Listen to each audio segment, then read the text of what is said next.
In the aftermath of Aaron's battle with Annie, the scouts find that there is a titan in the wall itself, and Pastor Nick tells them to keep it out of the sunlight. Afterward, Hanji interrogates him, receiving no answers.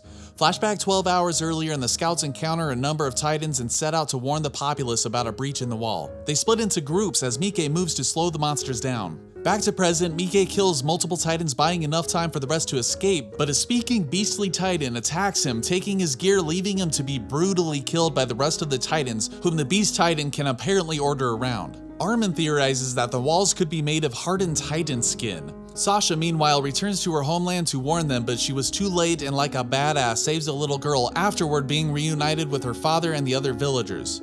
Connie and Rainer then arrive at his hometown, which was already destroyed, and encounter a mysteriously malformed titan, and even more mysterious, there are no signs of the dead. Sometime later, two groups of scouts, including Ymir and Krista, follow along the wall to find the breach, but surprisingly find none, afterward taking refuge in an abandoned castle. Inside, they find a storeroom with unknown language on the supplies, but Rainer finds that Ymir can read it. Meanwhile, Hanji explains, corroborating Armin's theory that the wall is made up of hardened titan skin, so they plan to use Eren to seal up Wall Maria with his skin. Pastor Nick then finally decides to talk, but only tells him who the church was instructed to watch, who happens to be the scout Krista. Just then, the castle group is attacked by titans, surprisingly out at night, and the elite scouts take action while the beast titan from earlier climbs the top of the wall. They fend off the group of titans, but even more attack, and the elites die, leaving the others stranded at the top.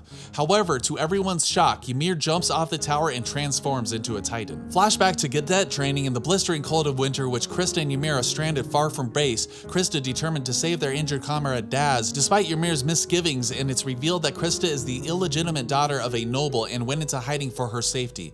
Ymir ends up secretly saving Daz with her titan powers. Flashing back to present, Ymir Titan fights the others and keeps the remaining scouts safe until Levi's group arrives to save the day. Ymir then passes out, Krista revealing that her real name is Historia. As our heroes recover in the present, we flash back 12 hours earlier, the scouts deducing that Rainer and Berthold may have helped the female titan find Eren during the 57th exterior scouting mission. Rainer then, rather nonchalantly, reveals to Eren that he is the armored titan and Berthold is the colossal titan whose goal was to destroy humanity, but it may not be necessary with Eren for some reason, and he asks Eren to go with them.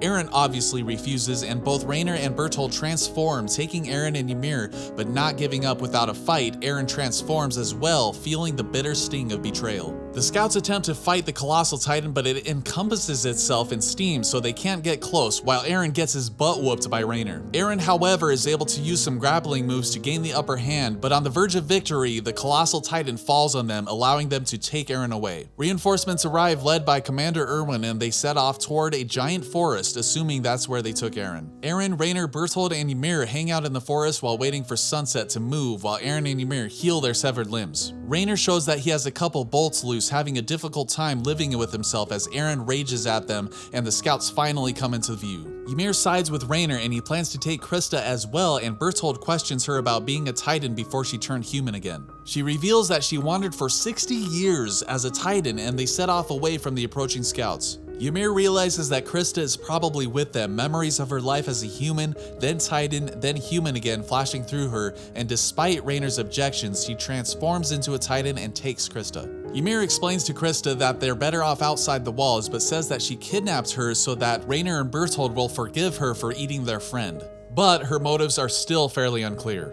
The scouts catch up to the armored titan, while it turns out that Erwin's group has flanked them from the front, leading a group of titans straight at them. The scouts then rush in and succeed in getting Eren after many deaths and Erwin losing an arm. However, Rainer begins tossing smaller titans at the scouts, causing Mikasa and Eren to fall, and in the smoke, they encounter the titan who ate Eren's mother. Hans takes on the titan as Historia and Ymir team up, and Rainer continues throwing titans at the scouts. Eren desperately tries to transform, and Mikasa is unable to do anything, being injured as Hans is killed. Eren completely loses all faith in himself, but in a hugely emotional scene, Mikasa inspires him to persevere, and he inexplicably unlocks an ability to control the nearby titans, who devour the one who killed his mother, afterward attacking Rainer, giving the remaining troops an opening to escape. Ymir then decides to help Rainer, saving them, intent on returning to their homeland. As news of a breach in Wall Rose spreads, citizens are forced to take refuge in an underground city within Wall Sina. However, due to food shortages and people turning on each other, authorities declare that Wall Rose is secure. Hanji and Connie report to Erwin that the origin of the Titans in Wall Rose